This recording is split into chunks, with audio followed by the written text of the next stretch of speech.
이 세상에는 수를 세기 힘들 정도로 많은 책이 있습니다.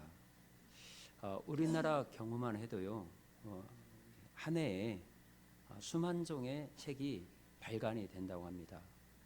5만 권, 6만 권 이상이 한 해에 책이 발간된다고 해요.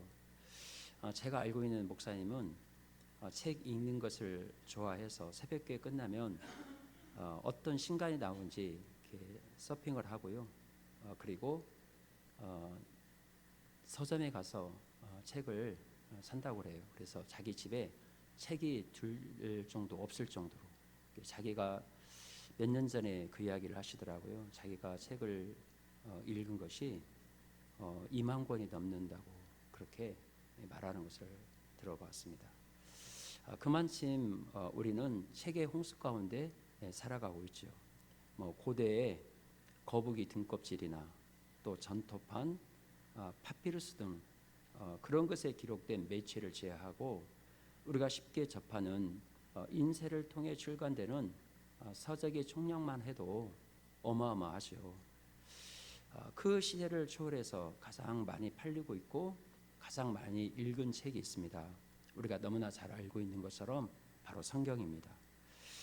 영화를 통해서 우리가 잘 알고 있는 해리포터 시리즈가 있죠. 이 해리포터 시리즈는 약 4억 권의 판매가 되었다고 해요. 반지의 제왕 시리즈도 약 1억 5천만 권 이상이 판매되었다고 합니다. 우리나라 소설가 이문열 씨의 책을 읽어보면 그분이 삼국지가 100만 권 정도, 저도 한 그분의 삼국지를 한 4-5번 읽어봤는데요. 100만 권 이상이 판매되었다고 말을 합니다. 인세가 상당히 많겠죠. 이렇게 인기 있는 베스트셀러가 많지만 대부분 10년, 길어도 한 시대를 넘기지 못합니다. 그런데 성경은 시대를 초월해서 해마다 3천만 권 이상이 판매되고 있습니다. 지금까지 40억 이상이 팔렸다고 말을 합니다. 이 시간에도 수많은 사람들이 말씀을 읽고 있습니다. 성경은 기원전 1500년부터 기원 후 약 96년까지 약 1600년 동안에 걸쳐서 기록이 되었습니다. 또한 다윗, 솔로몬 같은 왕을 비롯해서 제사장, 또 장군, 선지자, 농부, 어부, 세리와 목사, 의사 등 다양한 계층의 저자가 약 40명에 의해서 이 성경이 기록이 되었습니다. 예루살렘, 바벨론, 소아시아, 심지어 로마 감옥의 여러 장소에서 이 성경이 쓰여졌다는 겁니다. 현재까지 약 2,500여 개의 언어로 성경이 번역이 되었다고 합니다. 놀라운 사실은 이 모든 세대와 상황을 관통해서 신구약 성경이 하나의 주제를 다루고 있다는 거예요. 바로 그것이 예수 그리스도이십니다. 요한복음 5장 39절에 보면 후반절에 보면 이렇게 말하죠. 이 성경이 곧 내게 대하여 증언한 것이라고 말씀합니다. 그러니까 성경의 주제가 바로 예수 그리스도라는 사실을 우리에게 말씀하고 있어요. 구약은 오실 예수님에 대해서 말씀합니다. 하나님의 아들 예수 그리스도께서 우리를 구원하기 위해 인간의 몸을 입고 이 세상에 오실 것이다. 이 내용이 구약을 관통하는 주제라는 것입니다. 신약은 그 구약의 약속의 말씀대로 오신 예수님에 대해서 말씀합니다. 하나님의 아들 예수 그리스도께서 이 땅에 오셔서 십자가에 달려 죽으시고 부활하심으로 우리의 구원을 완성하셨다. 그리고 마지막 날에 심판주로 다시 오실 것이다. 이 내용이 신약의 주제입니다. 사실 동일한 사건, 동일한 장소에서 말을 들어도요, 나는 분명히 들었다, 나는 그런 말을 하지 않았다, 이렇게 티격태격 싸우는 경우가 너무나 많잖아요. 우리가 법원에 가면 그러잖아요. 나는 분명히 들었는데 나는 그런 일을 하지 않았다. 여러분 그렇게 들지 않습니까? 성경은 이 앞에서 말한 대로 1600년 동안 40명의 기자들의 저자들에 의해서 다양한 환경 속에서 기록이 되었습니다. 그럼에도 불구하고 모든 말씀이 하나의 주제로 연결이 되어 있다는 것입니다. 어떻게 그런 일이 가능할까요? 성경의 원저자가 한 분 하나님이시기 때문입니다. 성경은 저자들이 각자의 생각을 따라 마음대로 쓴 것이 아닙니다. 성령의 감동에 의해서 성경이 기록이 되었습니다. 디모데후서 3장 16절은 그 사실을 이렇게 말씀하고 있습니다. 모든 성경은 하나님의 감동으로 된 것으로 교훈과 책망과 바르게 함과 의로 교육하기에 유익하니. 이 하나님의 말씀에 대해 좀 구체적으로 한번 살펴보겠습니다. 이것은 우리가 신앙생활 하는 데서요, 예수 믿는 하나님의 자녀들에게 굉장히 중요하기 때문에 그렇습니다. 하나님의 말씀이 내게 어떤 의미인지를 아는 것이 신앙생활의 자세와 태도를 결정하기 때문에 그렇습니다. 그래서 우리 신앙생활은 어떤 성경관을 가지고 있느냐에 따라서 그 사람의 신앙의 태도와 질이 달라지는 것입니다. 첫째, 하나님의 말씀은 살아 있습니다. 그래서 오늘 본문에 보면 뭐라고 말씀하고 있습니까?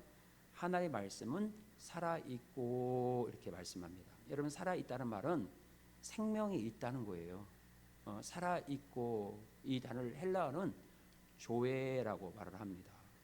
이 말은 살아 있다의 현재 분사예요. 그러므로 이 말씀은 하나님의 말씀이 지금도 계속 살아있다, 그렇게 말씀하고 있는 것이죠. 여러분, 정말 그렇습니다.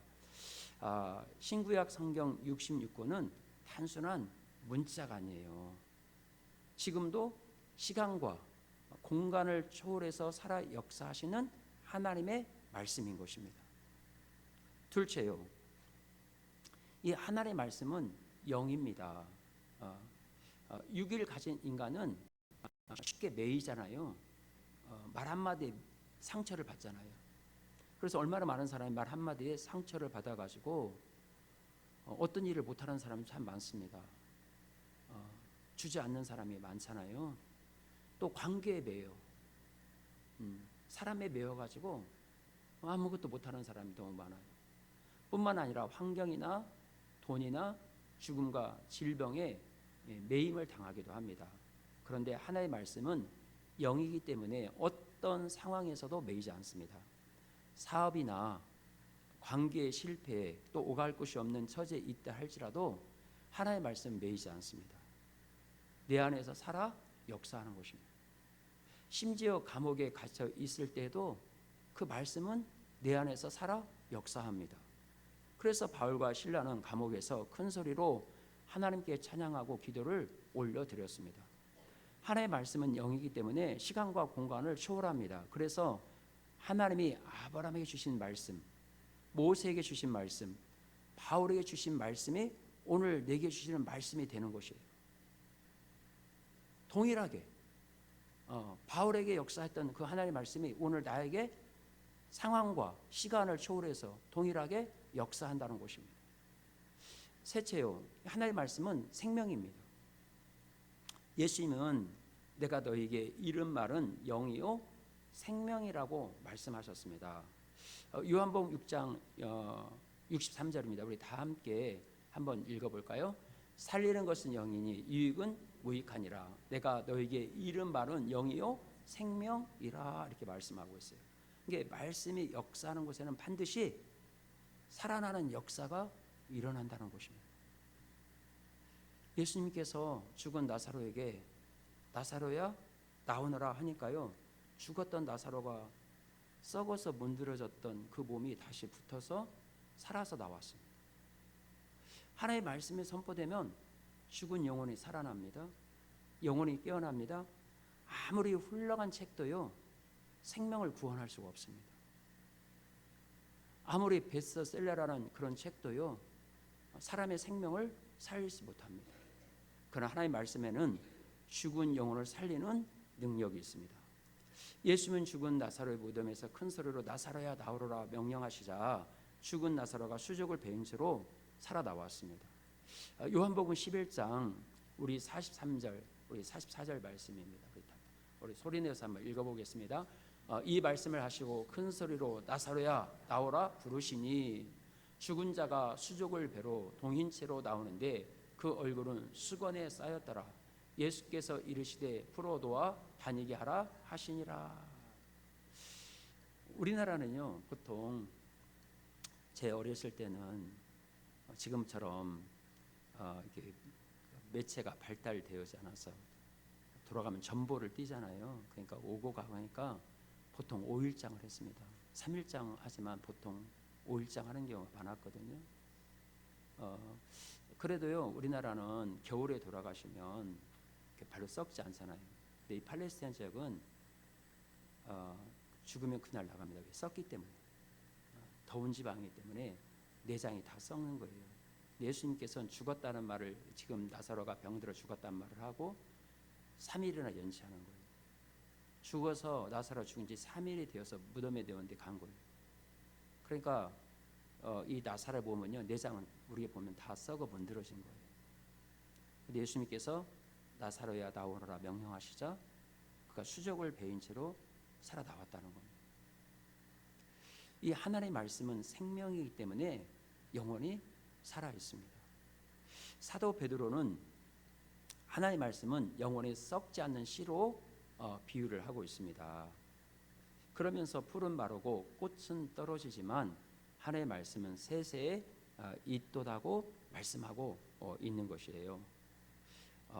여러분, 세상의 모든 것은 언젠가는 초라하게 시들어집니다. 아무리 화려하고 멋지고 좋은 것도 시간이 지나면 볼품없고 다 문드러지고 그렇게 되죠. 아름다움도 세상의 부귀와 영화도 그렇습니다. 그렇게 풀은 마르고 꽃은 떨어지지만 무엇은 영원합니까? 오직 하나님의 말씀은 영원하다는 겁니다.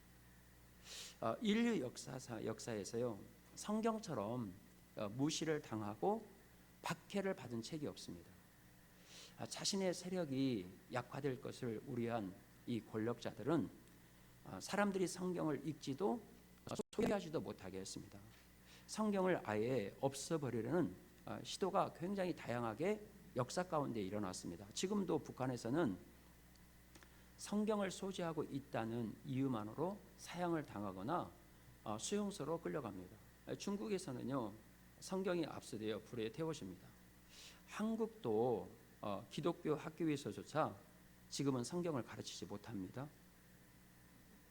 계몽주의 사상가이며 우리가 역사 시간에 너무나 잘 알고 있는 볼테라는 사상가가 있습니다. 그분이 이렇게 말했어요. 100년이 지나면 이 지구상의 성경은 단 한 권도 남아있지 않고 기독교는 영원히 사라질 거라고 말을 했습니다. 여러분, 그런데요, 그가 죽고 난 후 그 집은 성경을 인쇄하는 인쇄소로 바뀌었습니다. 성경을 보관하는 창고가 되었습니다. 너무나 역설적이잖아요. 여러분, 암흑시대로 불리는 중세시대에는 사제들만 라틴어로 된 성경을 독점했습니다.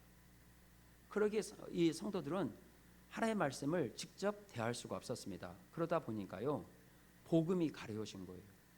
그래서 사제들이 자기 마음대로 이 우매한 성도들을 유린한 거예요. 그래서 연옥을 만들어 놓고 부모님이 재산은 많아요. 그런데 지옥에 가면 안 되니까 헌금을 하게 되면 지옥에 있는 사람이 연옥에 가고 또 연옥에 있는 사람이 천국으로 가게 된다고, 이런 교리를 만들어낸 거예요. 문화가 무지하니까 그러는 거예요. 그러다 보니까 복음이 가려졌고요, 교회는 타락하게 되었습니다. 그리고 교권주의가 난무하게 되었습니다. 이러한 상황 속에서 하나님은 존 위클리프라는 인물을 들어 쓰셨습니다. 그런 성경을 독점한 사제들과 맞서 싸우며 라틴어 성경을 영어로 번역했습니다. 이에 로마 교회는 위클리프 성경을 불태웠습니다. 이미 죽어서 묻힌 위클리프의 뼈를 파내어 불태우기까지 했습니다. 하나님의 말씀은 이렇게 말할 수 없는 박해를 받았습니다. 그럼에도 사라지지 않았습니다. 지금도 여전히 살아 역사하고 있다는 거예요. 심주일 목사님이 계십니다. 이분은 평양에서 정치학교에 근무한 북한의 최고위급 당원이었습니다. 보위부에 있던 친구로부터 중국에서 구한 두 권의 책을 선물로 받았습니다. 하나는 과학 동화라는 잡지책이었고요. 다른 하나는 라이프 성경이었습니다. 이 과학 동화를 통해서는 한국이 얼마나 발전했는지를 깨닫게 되었습니다. 이어서 라이프 성경을 읽었습니다. 성경 첫 장을 읽어보니까 말도 안 되는 이야기를 하고 있어요. 태초에 하나님이 천지를 창조하셨다. 여러분 믿어지겠습니까? 이 이야기가?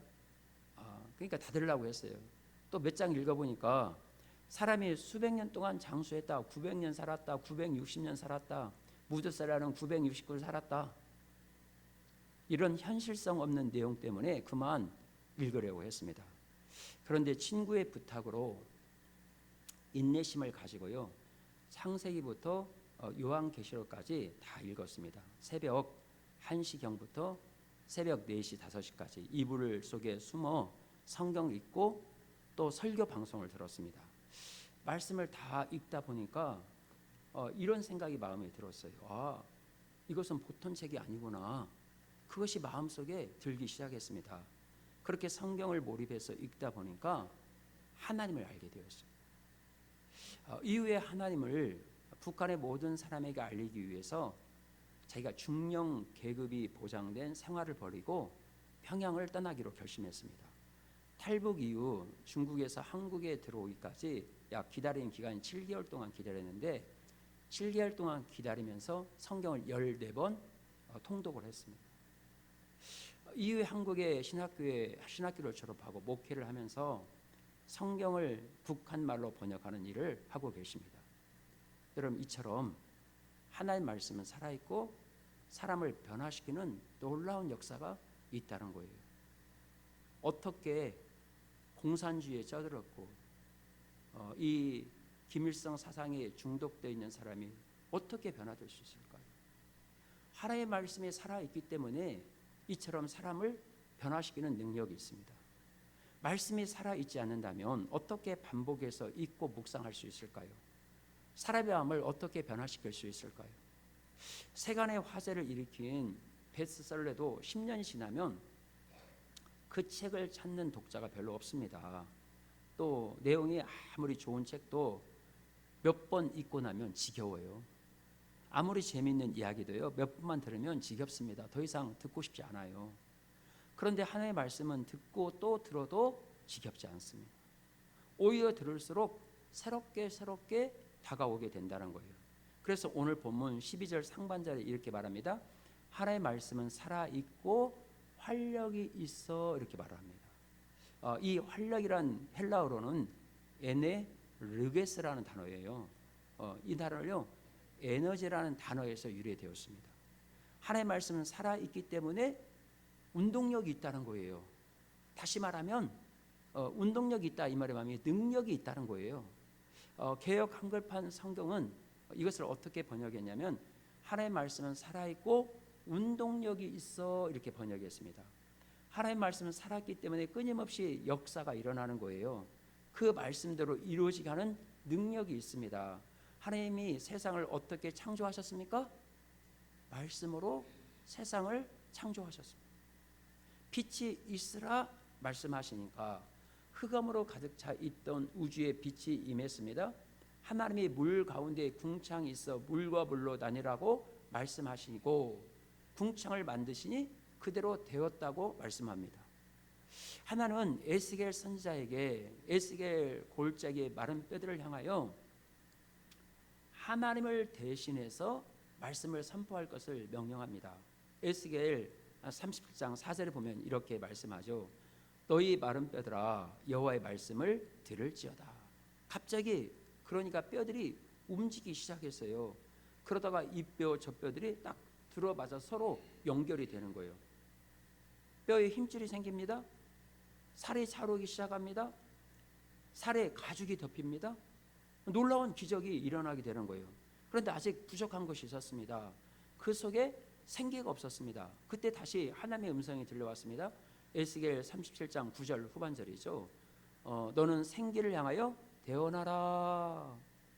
에스겔은 담대히 하나님의 말씀을 대언하여 선포했습니다. 이 에스겔 30장 9절 후반절에 이렇게 말하죠. 생기야 사방에서도 와서 이 죽임을 당한 자에게 불어서 살아나게 하라. 여러분, 그러자 말씀대로 그들 속에 하나님의 생기가 들어가 살아있는 하나님의 군대가 되었습니다. 여러분, 이 환상은 이스라엘이 하나님의 능력과 말씀으로 다시 회복될 것을 말씀하고 있는 거예요. 놀라운 역사죠. 그리고 그 말씀대로 이스라엘 백성들은 70년 만에 바벨론에서 포로로 돌아오는 거예요. 그들이 시편에 뭐라고 합니까? 꼬집어 봤어요. 내가 이게 꿈인가 아닌가 꼬집어 봤어. 도저히 자기의 생각으로는 이런 일이 일어날 수 없기 때문에 꿈 같다고 말하는 거예요. 그런데 사람들은 믿지 않았지만 하나님의 약속하신 대로 그대로 성취되어서 나타났다는 겁니다. 그래서 우리는 이 말씀을 통해서 마른 뼈 같은 죽은 인생일지라도 살아 역사하시는 하나님의 말씀이 임하면 살아날 수 있다는 것, 생기가 임해 하나의 군대가 될 수 있다는 것을 알게 되는 것입니다. 이렇게 하나님의 말씀에는 활력이 있다는 거예요. 능력이 있다는 것입니다. 그래서 성경은 예언과 성취라는 구조로 일어나셨어요. 하나님의 말씀은 예언입니다. 그런데 때가 되면 그 말씀대로 그대로 성취가 일어나는 거예요. 주님은 이 땅에 재림한다고 말씀했습니다. 때가 되면 그 말씀대로 그대로 성취가 임할 거예요. 여러분 믿으십니까? 하나님은 이사야 선지자를 통해서 하늘에서 내린 비와 눈도 헛되지 않고 땅을 적셔 싹이 나게 합니다. 열매를 맺게 합니다. 나중에는 파종할 씨앗과 양식을 줍니다. 이와 같이 내 입에서 나가는 말도 헛되이 돌아오지 않을 거라고 말씀했습니다. 여러분 이사야 55장 11절입니다. 우리 다 함께 소리내서 한번 읽어볼까요? 내 입에서 나가는 말도 이와 같이 헛되이 내게로 돌아오지 아니하고 나의 기뻐하는 뜻을 이루며 내게 보인 일이 형통하리라. 하나님의 입에서 나오는 말씀은 반드시 그분의 뜻을 이룬다는 겁니다. 살아있고요, 활력있고 운동력과 능력을 가지고 있습니다. 그래서 우리의 신앙생활을 내 감정에 두는 게 아니에요. 환경에 두지 않아요. 많은 사람들이 이렇게 말하면 나 감정이 그렇게 한다. 우리 감정은요 하루에도 12번씩 변합니다. 환경에 따라서 변합니다. 우리의 신앙의 토대는 내 감정도 아니고 내 환경도 아니고 내 여건도 아니고 사람도 아니고 하나님의 말씀입니다. 하나님의 말씀 앞에 내 생각을 두어야 하는 거예요. 믿음의 뿌리를 거기에 두어야 하는 겁니다. 왜 그럴까요? 하나님의 말씀은 변치 않고 그 말씀대로 이루어지기 때문에 그러는 거예요. 성령의 감동으로 기록된 하나님의 말씀에는, 성령의 역사 가운데 선포되는 하나님의 말씀에는 하나님의 생명과 하나님의 숨결이 담겨져 있습니다. 그러므로 살아있는 하나님의 말씀을 듣고 묵상할 때 죽은 영혼이 살아나는 거예요. 여러분 나의 믿음을 갖기를 원합니까? 말씀의 자리로 가야 돼요. 말씀을 들어야 돼요. 말씀을 읽어야 돼요. 거룩하신 하나님의 말씀을 선포하면 병고침을 받습니다. 귀신 들린 자가 자유를 얻습니다. 여러분 시편 107편 19절 20절 말씀입니다. 시편 107편 19절 20절 말씀 우리가 다 함께 읽어볼까요? 시편 107편 19절 20절 말씀.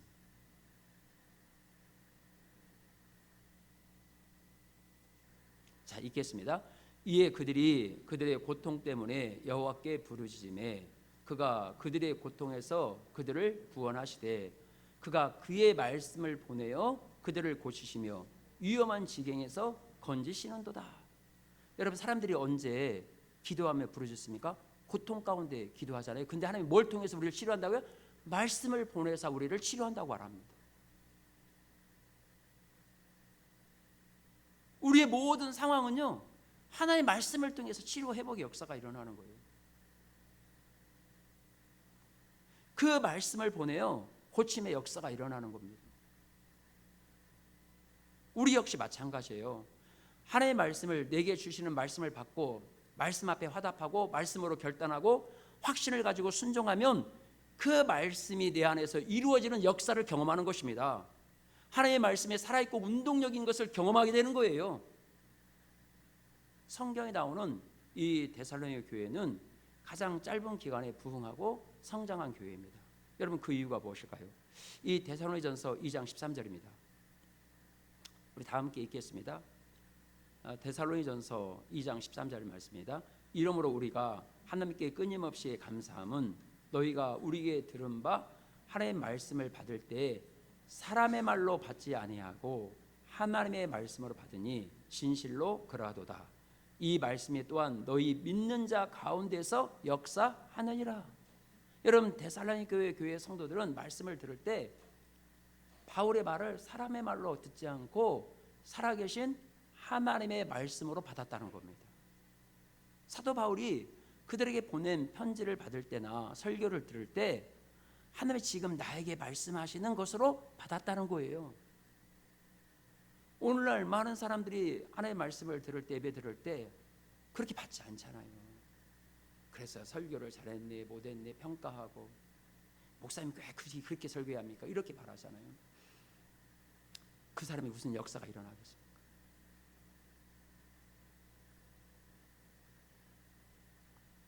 여러분 말씀을 믿는 자들 가운데 역사하기 시작합니다.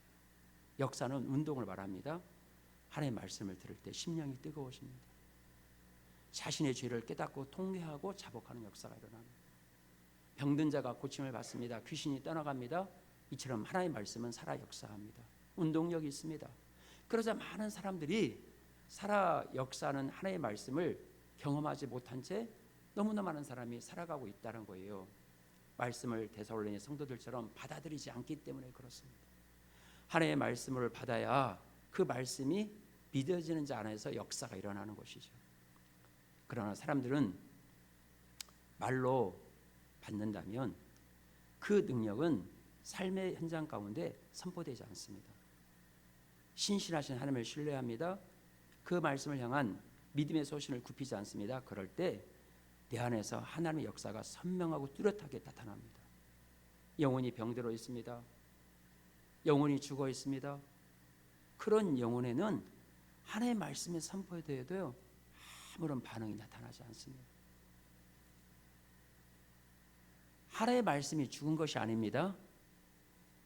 내 영혼이 병들었거나 죽어 있기 때문에 그렇습니다. 그래서 오늘 내게 말씀하시는 그 하나님의 음성을 듣지 못하는 거예요. 사도 요한은 말합니다. 요한계시록 2장 7절 말씀 우리 다 함께 읽어보겠습니다. 귀 있는 자는 성령이 교회들에게 하시는 말씀을 들을지어다. 이것이 계속 요한복음에서 반복해서 나와요. 여러분은 교회입니다. 지금 우리가 보이는 이곳은 또 교회이지만 여러분 한 사람 한 사람 자체가 뭐라고요? 교회입니다. 성령의 교회에게 하시는 말씀을 들어야 합니다. 말씀을 들을 수 있는 것이 복이에요. 들은 말씀을 믿음으로 행할 수 있다는 것이 은혜입니다. 말씀과 동행하는 것은 내 인생의 가장 큰 기쁨입니다. 하나님의 말씀은 살아있습니다. 운동력이 있습니다. 말씀을 말씀으로 받아야 합니다. 그래서 이 하나님의 말씀의 능력을 우리 인생 가운데 매일 먹어야 합니다.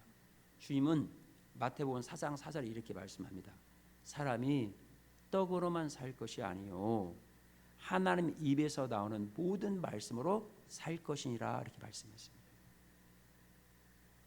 여러분 정말 내가 매일의 삶 속에서 내 육신을 유지하기 위해서 일용할 양식을 먹는 것처럼 하나님의 말씀을 단마음으로 사마음으로 먹고 있습니까? 그리고 말씀을 들어야 돼요. 말씀을 들어야 믿음이 생깁니다. 바울은 로마서 10장 17절에서 이렇게 말합니다. 우리 한번 다 큰 소리로 읽어보겠습니다. 믿음은 들음에서 나며 들음은 그리스도의 말씀으로 말미암느니라. 우리 믿음은 저절로 생기는 게 아니에요. 뭘 들어야 합니까? 말씀을 들어야만 믿음이 생기는 거예요. 그 결과 구원의 확신 속에서 말씀의 능력을 경험합니다. 여러분 그런 은혜가 오늘 예배드리는 저와 여러분 가운데 있기를 주님의 이름으로 축원합니다. 오늘 말씀 앞에서 우리 이 찬양 부르면서 함께 기도하겠습니다.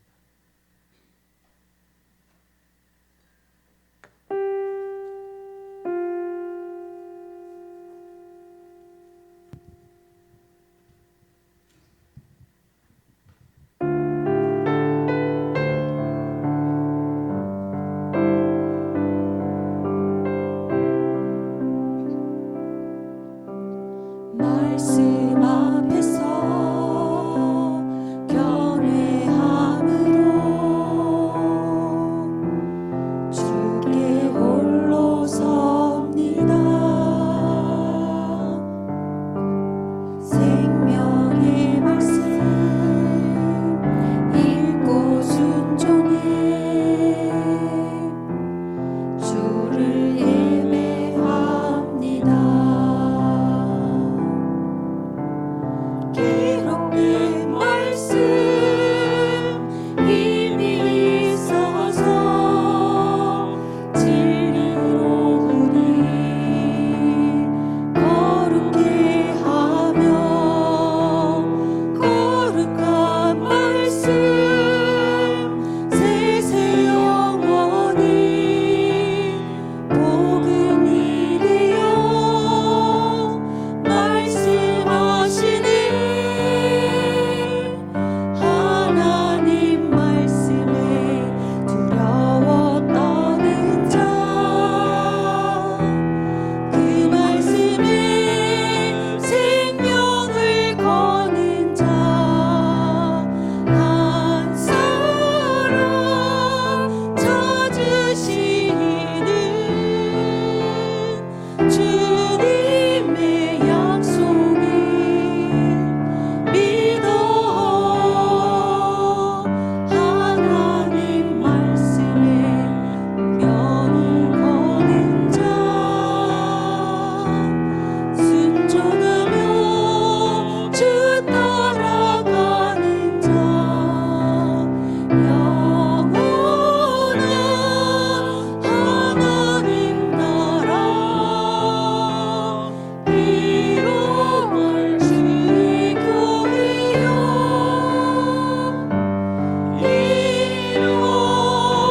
일어나라. 오늘 주신 말씀을 생각하면서 우리가 주님 앞에 나가기를 원합니다. 하나님 말씀은 살아있습니다. 그러기에 시간과 공간을 초월해서 오늘도 우리에게 살아 역사합니다. 또 하나님 말씀은 영입니다. 하나님 말씀은 영이기 때문에 어떤 상황 속에서 매이지 않습니다. 사업이나 관계 실패, 또 오갈 곳이 없는 처지에 힘들지라도 말씀은 매이지 않습니다. 내 안에서 살아 역사합니다. 하나님 말씀은 영이기 때문에 시간과 공간의 지배를 받지 않습니다. 초월합니다. 그러기에 하나님이 아브라함에게 주신 말씀, 모세에게 주신 말씀, 바울에게 주신 말씀이 오늘 내게 주시는 말씀이 되는 것입니다. 마지막으로 하나님 말씀은 생명입니다. 생명이기 때문에 말씀이 역사하는 것은 반드시 살아나는 역사가 있습니다. 소생하는 역사가 있습니다. 말씀이 선포되면 죽은 영혼이 살아납니다. 아무리 강팍한 심령도 변화의 역사가 일어납니다. 자신의 죄를 자백하고 통회하는 역사가 일어납니다. 말씀을 들을 때 심령이 뜨거워집니다. 파도처럼 밀려오는 하나님의 사랑과 위로를 경험하게 됩니다. 병든 자가 고침을 받습니다. 귀신이 떠나갑니다. 이처럼 하나님의 말씀은 살아 역사합니다. 여러분, 주님 우리에게 말씀이다. 그 말씀을 매일 먹고 능력을 경험하게 해주시도록 우리가 그렇게 살기를 원합니다. 하나님 그런 은혜를 주시더라고. 우리 주신 말씀을 가슴에 새기고 주여 한번 부르면서 함께 기도로 나가겠습니다.